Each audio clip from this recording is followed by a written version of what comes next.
सनातन नववर्ष के स्वागत में निकली भव्य प्रभात फेरी।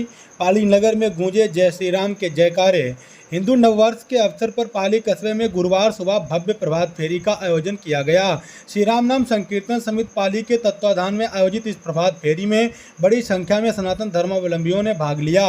निर्धारित कार्यक्रम के अनुसार सुबह 7 बजे श्रद्धालु नगर के माता पंथवाड़ी देवी मंदिर परिसर में एकत्रित हुए, जहां से प्रभात फेरी की शुरुआत की गई। प्रभात फेरी नगर के विभिन्न गली मोहल्लों से होकर निकाली गई। इस दौरान श्रद्धालुओं द्वारा भगवान श्री राम के जयकारों और संकीर्तन से पूरा वातावरण भक्तिमय हो गया। कार्यक्रम में शामिल लोगों ने भगवा व पीले वस्त्र धारण कर माथे पर तिलक लगाकर सनातन नववर्ष का स्वागत किया।